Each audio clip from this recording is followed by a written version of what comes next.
বিসমিল্লাহির রহমানির রহিম। প্রিয় দর্শক, আসসালামু আলাইকুম ওয়া রাহমাতুল্লাহ। আপনারা দেখছেন সিরে নূর। আর আজ আমরা জানব জিলহজ মাসের দ্বিতীয় দিনের ঐতিহাসিক ও শিক্ষামূলক ঘটনা।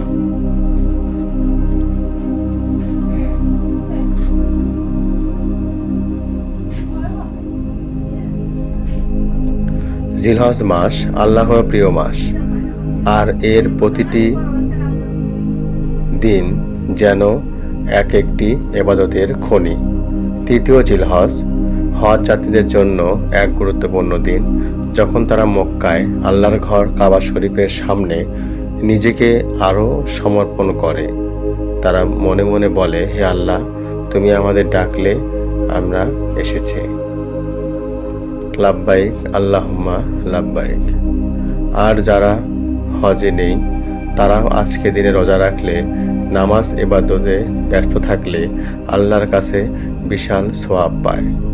রাসূল সাল্লাল্লাহু আলাইহি সাল্লাম বলেছেন, জিলহজের প্রথম 10 দিনের নেক আমল আল্লাহর কাছে সবচেয়ে বেশি প্রিয়।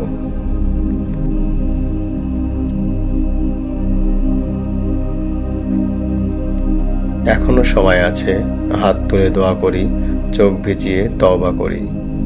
এই দিনে আমরা আরেকটি মহান ঘটনা স্মরণ করি। হযরত ইব্রাহিম আলাইহিস সালাম এর স্বপ্নে দেখা যায় তিনি তার প্রিয় পুত্র হযরত ইসমাইল আলাইহিস সালামকে কুরবানি করছেন। তিনি ছেলেকে বললেন, বাবা, আমি স্বপ্নে তোমাকে কুরবানি করতে দেখেছি, কি মনে করো? ইসমাইল আলাইহিস সালাম বললেন, আব্বা, আল্লাহ যা আদেশ করেছেন তাই করুন। ইনশাআল্লাহ আপনি আমাকে ধৈর্যশীলদের মধ্যে পাবেন। কি অসাধারণ আনুগত্য!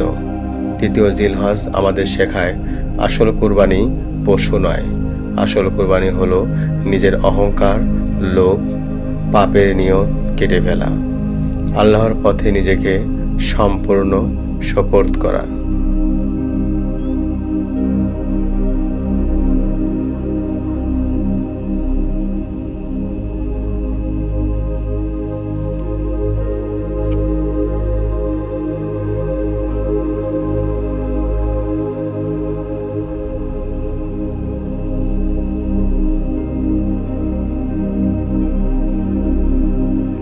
প্রিয় ভাই ও বোনেরা, আসুন আজকের দিনে আমরা বেশি বেশি ইস্তিগফার করি, আল্লাহর দরবারে কান্নাকাটি করি, কোরআন পড়ি, দোয়া করি, আর অন্তর থেকে বলি, হে আল্লাহ, আমাদের মাফ করে দিন, আমাদের কবুল করে নিন।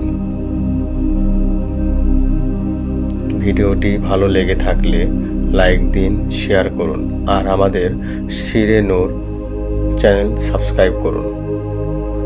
আসসালামু আলাইকুম ওয়া রাহমাতুল্লাহি ওয়া বারাকাতুহু।